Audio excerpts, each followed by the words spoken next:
예, 이로써 이재명 경기지사가 민주당 대선 후보 최종 확정이 됐습니다. 과반 득표로 결선 없이 바로 대선행 직행을 하게 됐고요. 오늘 함께해 주실 두 분 먼저 소개해 드리겠습니다. 정치팀 여당 반장을 맡고 있는 이승필 기자, 또 윤태곤 더모아 정책분석실장 나와 계십니다. 두 분 모두 어서 오십시오. 먼저 이승필 기자, 투표 결과부터 한번 정리를 해볼까요? 예, 투표 결과를 정리하면 더불어민주당 대선 후보 경선, 지역 경선 최종 결과가 나왔습니다. 이재명 후보 50.29% 과반으로 후보로 선출을 확정지었습니다. 이낙연 후보는 39.14%였습니다. 오는 선거 결과는 그동안의 선거 결과에 서울과 3차 선거인단 결과가 합산된 결과인데요. 오늘 서울에서는 이재명 후보가 서울에서는 51.45%, 이낙연 후보 36.50%였습니다. 그런데 3차 선거인단, 전국 선거인단에서 이재명 후보가 28.30, 이낙연 후보 62.37로 3차 선거인단에서는 이낙연 후보가 뒤집었습니다. 네. 하지만 지금까지 누적 결과는 이재명 후보 과반으로 오늘 결선 투표 없이 후보 선출을 확정지었습니다. 네, 3차 선거인단 투표가 좀 뒤집혔는데 어떻게 좀 예상을 하셨나요, 이런 부분을? 지금 우리가 코로나 때문에 되게 차분하게 진행되고 있는데 숫자만 보면 사실 좀 손에 땀을 쥘 만한 숫자였던 것 같습니다. 최종적으로 50.29%지 않습니까? 이재명 후보가. 민주당의 이 시스템이 결선이 성사되는 기준은 1위가 50%를 못 넘기면은 결선이 성사되거든요. 오늘 50.29%였으니까 0.3% 차이로 결선을 안 하는 허들을 넘었다. 이렇게 볼 수 있는 것이고, 방금 이승필 기자가 설명하셨듯이 3차 그 온라인 투표, 그 선거인단 투표에서는 이낙연 후보가 압도적으로 올라왔기 때문에 이게 뭐 예컨대 하루 이틀 더 늦춰졌으면은 결선까지도 갈 수 있었던 그런 분위기였던 것 같습니다. 아무래도 뭐 마지막에 제일 큰 이슈였던 대장동 이슈가 영향을 발휘한 것 같네요. 네. 사실 뭐 대장동 이슈를 두고 양측에서 뭐 이번에 투표율이 높은 게 각자가 서로에게 유리하기 때문이다. 내 캠프에 유리하다 이렇게 주장을 했었는데 오늘 결과를 보면 그러면 이재명 지사 쪽보다는 이낙연 지사 쪽에 좀 대장동 개발 특혜 의혹이 좀 호재로 작용했다. 이렇게 볼 수 있을까요? 예, 오늘 그 3차 선거인단 투표율이 74%가 나왔습니다. 그동안 지역별로 투표율 중에서는 이례적으로 높은 경우에 해당이 됐는데, 그래서 이렇게 높은 투표율이 어떤 방향으로 갈 거냐라는 분석이 많이 관측이 나왔었습니다. 그런데 오늘 선거 결과를 보면 이낙연 후보가 60% 넘게 그동안 이렇게 역전을 큰 차이로 역전한 적이 없었는데 이 결과가 나온 것으로 봐서 3차 선거인단의 표심은 이낙연 후보에 실렸고, 그리고 결과적으로 봤을 때 대장동 의혹이 큰 영향을 줬다. 이렇게 볼 수 있겠습니다. 네, 실장님은 어떻게 보셨어요? 네, 저도 비슷하게 생각합니다. 사실은 이번 경선의 초반부터 이재명 후보가 계속 쭉 앞서왔지 않습니까? 그래서 이낙연 후보를 지지하는 쪽이라든지 아니면 표심을 못 정한 민주당 지지자들 가운데서는 이게 뭐 투표를 해봤자 결과 영향을 미칠 수 있겠냐라는 이제 심리가 컸을 것인데, 요 며칠 막바지를 두고, 그리고 어제 같은 경우에 경기도는 이재명 후보의 뭐 이제 홈그라운드이기도 한데 경기도에서는 상당히 앞섰는데 오늘 서울의 뚜껑 열어보니까 경기도하고 상당히 달랐단 말이죠. 네. 그리고 3차 선거인단에서도 그런 부분이 나왔다는 것은 이제 이낙연 후보 입장에서는 아쉬울 것이고, 우리가 뒤에 뭐 설명 쭉 하겠습니다만은 앞으로 이게 원팀 구성이라는 게 이제 큰 과제가 되겠죠.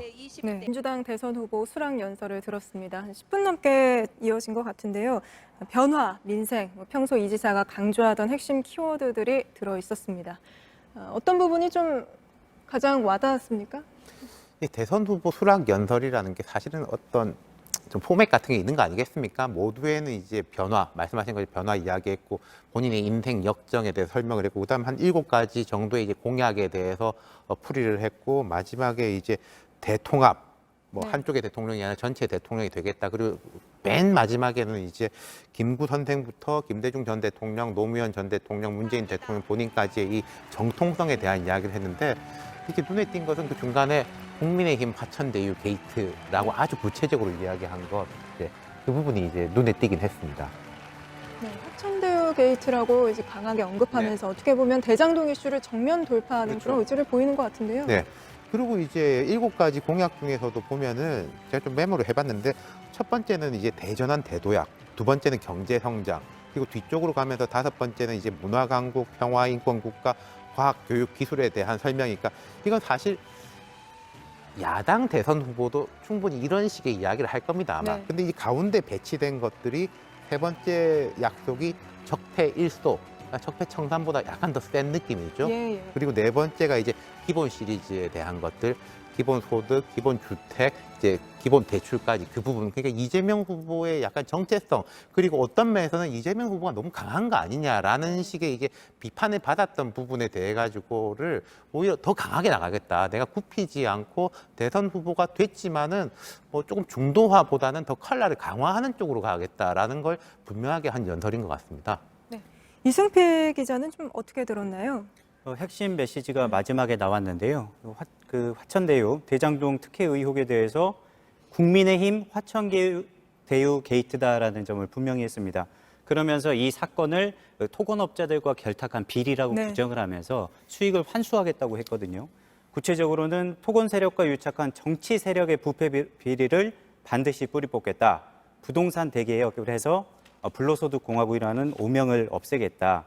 개발이익 완전 국민 환원제, 건설원가와 분양원가 공개를 전국으로 확대하겠다라는 건데 이 비리를 없애겠다는 데 포커스를 맞춰서 말씀하신 대로 정면 돌파하겠다는 뜻을 분명히 한 겁니다. 네, 그거 말고도 또 본인 자신 스스로를 변방의 아웃사이더다 이렇게 표현을 했는데요. 실제로 이재명 지사가 이렇게 최종 후보로 선출이 되면서 민주당 당내 주류가 바뀌게 된 거 아닙니까?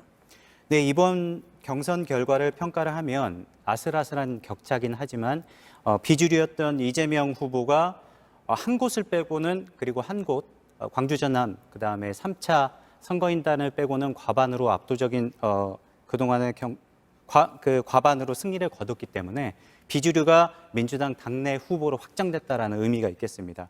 그동안에 당내 주류였던 친문 의원들이 어디로 갈 것인지가 이제 관심이었는데 이번에 실제로 경선 과정에서는 친문 의원들이 어느 한쪽으로 가지 않고 각자 도생하는 모습을 보였거든요. 그래서 친문의 분화도 이번 경선 결과와 맞물려서 앞으로 새롭게 주목해서 봐야 될 지점인 것 같습니다. 예, 그런데 어떻게 보면 턱걸이 과반 50.29%이기 때문에 어떻게 될지 계속 지켜봐야 될 것 같은 부분이 없지 않아 있어요. 네, 그렇습니다. 어제까지만 해도 누적 득표율이 55%여서 오늘 또 그 기조를 이어간다면 압도적인 승리가 될 것으로 예상이 됐거든요. 그런데 3차 선거인단 투표에서 정반대의 결과가 나오면서 결과적으로는 박빙승부로 해서 겨우 이긴 셈이 됐습니다. 따라서 앞으로 캠프 구성이라든지 2등을 한 이낙연 후보 측과의 어떻게 새 규합을 하느냐 이런 것들도 큰 과제로 남겨지게 됐습니다. 그리고 무엇보다도 대장동 이슈가 결국에는 막판에 표심에 영향을 미쳤다는 것이 분명하게 드러났기 때문에 네. 앞으로의 대응도 전략 수정이 필요해 보입니다. 네. 윤태곤 실장님 보기에는 앞으로 이재명 지사가 좀 방금 이승필 기자 얘기한 것처럼 대장동 이슈 관련해서 전략 수정을 할 거다. 어떻게 보십니까? 그러니까 이게 우리가 아까 이제 수락 연설에 대해서 좀 이야기를 나눴지 않습니까? 근데 이 수락 연설이라는 게 사실은 결과를 다 보고 바로 작성하지는 않았을 거 아니겠습니까? 그렇죠. 최소한 몇 시간 전에는 이제 작성을 했을 건데 수락 연설을 하기 전까지는 이 격차가 이렇게 좁아지리라고는 아마 생각을 못 했을 거예요. 이재명 후보 캠프에서. 근데 이 결과가 이렇게 나왔으니까 지금 이제 이 수락 연설과 별개로 제일 큰 과제는 이승필 기자 말씀하신 것처럼 이제 이낙연 후보와 사실 11%포인트 격차면은 작은 건 아닌데 지금까지 민주당 경선의 이제 기준이라든지 허들이 결선 투표를 하느냐 마느냐에 사실은 초점이 맞춰져 있었기 때문에 네. 그 기준으로 하면은 작다는 거죠. 0.29%포인트니까요. 그렇다면은 여기서 이제 제일 큰 과제는 이낙연 후보 쪽, 이낙연 후보를 지지했던 사람들을 이렇게 보듬어 안고서 말 그대로 원팀을 만드는 게 이제 제일 중요한데 예. 근데 그렇게 하기 위해서는 무엇이냐. 이낙연 후보가 오늘도 대장동 그 이슈에 대한 불안감 같은 걸 이야기했지 않습니까? 네. 그럼 이낙연 후보한테 그 명분을 줘야 된다는 거죠. 그럼 이낙연 후보 입장에서 이재명 후보의 뭐 이러저러한 설명 아니면 뭐 수사라든지 이걸 보니까 나의 의구심이 해소가 됐다라고 말할 수 있는 명분을 어떻게 줄 수 있을 것이냐. 사실 이낙연 후보 입장에서는 2시간 전까지 문제가 있다고 말을 했는데 결과 보고 그렇죠. 내가 생각이 바뀌었습니다라고 하기는 조금 어려운 거 아니겠습니까? 그 명분을 줄 수 있는 게 제일 큰 과제일 거예요. 어떤 방법이 있을까요?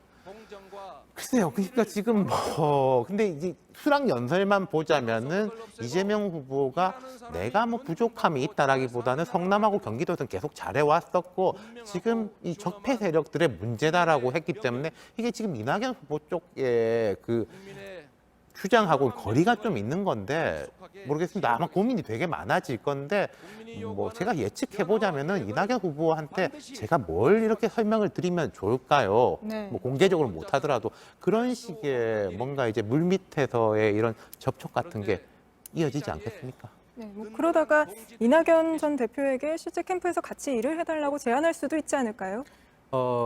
그거는 이낙연 전 대표가 오늘 어떤 메시지를 내느냐도 예. 상당히 중요해 보입니다.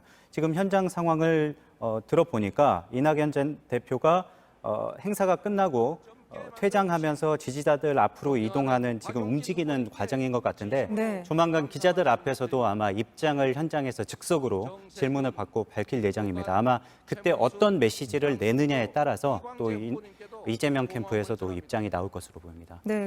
예, 이재명 지사님 나와 계시죠? 네, 반갑습니다. 예, 안녕하십니까. 먼저 축하드립니다.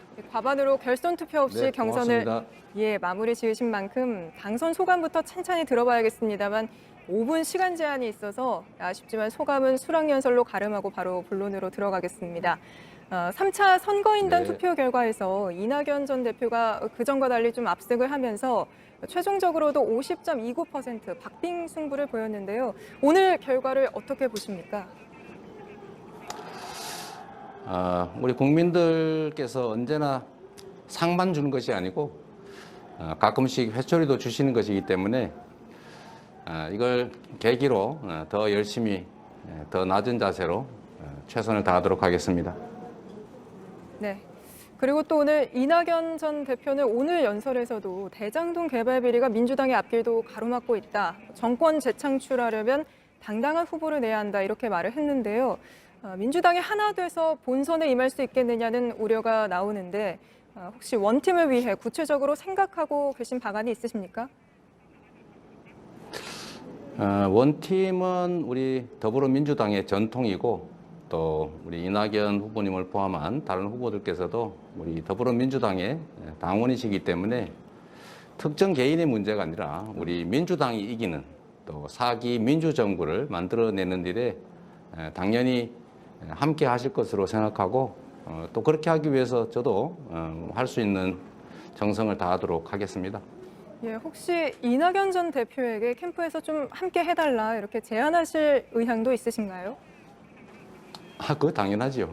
뭐 좀 전에 우리 결과 발표할 때도 뭐 격려해 주시고 하셨기 때문에 제가 가장 빠른 시간 내에 또 우리 당의 원로이시기 때문에 또 찾아뵙고 또 말씀드리고 또 조언도 듣고 우리 더불어민주당이 승리하기 위해 또 그 승리하는 길에 어떤 게 도움이 되는지를 같이 의논하도록 하겠습니다. 네, 그리고 이번 경선 내내 당 안팎으로 대장동 의혹을 둘러싼 공방이 뜨거웠는데요. 이 지사님은 단군 일의 최대 이익 환수 사업이다 이렇게 말씀을 하셨는데 법원의 영장 발부 등을 보면 시민에게 돌아갈 이익이 과도하게 민간으로 갔다고 판단하는 부분이 있어서 두 입장이 상충되는 거 아니냐는 시각이 있는데요. 이 지사님 의견은 어떠십니까? 뭐 모두가 아시는 것처럼 이제 모든 개발 사업은 민간에 허가를 해주고 있어서 개발 이익 100% 다 민간에 귀속되어 왔습니다. 뭐 지금도 그렇게 하고 있죠. 그런데 이제 법에 정하지 않은 방식으로 법이 정한 것 이상의 추가적인 개발 이익을 이렇게 대규모로 환수한 예는 이 대장동 사건이 처음입니다. 그리고 아시는 것처럼 제가 당시 2015년에는 부동산 경기가 매우 나쁠 때였기 때문에 그 상황에서는 예측되는 개발 이익의 70%를 넘게 확정적으로 환수했고 2017년에 저희가 이제 그 부동산 가격이 좀 오르는 기미가 보여서 또 1,100억을 저희가 추가 환수했습니다. 근데 2018년 이후 19년, 20년 이때 부동산 가격이 폭등을 했는데 아쉽게도 그때는 제가 성남시장을 도지사 출마 때문에 사퇴한 후여서 분양가 통제라든지 또 추가의 개발이익 환수라고 하는 조치들을 할 수가 없는 상황이었던 게 매우 아쉽고, 제가 국민 여러분께는 좀 뭐 정치인이 한 사람으로 또 제도의 한계, 또 국민의힘의 방해, 또 저지 때문에 국민들께서 그렇게 흡족하지 못한 결과가 결론적으로 벌어졌는데, 그 점에 대해서는 정치권에 몸담은 사람의 일원으로서 매우 유감스럽게 생각합니다. 앞으로 다시는 이런 개발 이익을 민간이 차지하지 않도록 제도도 보완하고 또 할 수 있는 조치들 최대한 해서 개발 이익은 우리 국민들 모두가 누릴 수 있도록 그렇게 만들어 가겠습니다.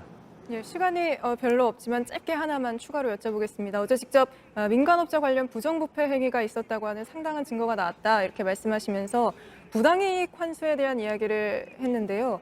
청렴서약서로 민간업자들의 몫의 돈을 비용을 제외하고 모두 환수할 수 있는 건지 검토해 보시니 그 청렴서약서가 그 정도의 효력이 있다고 판단을 하신 겁니까?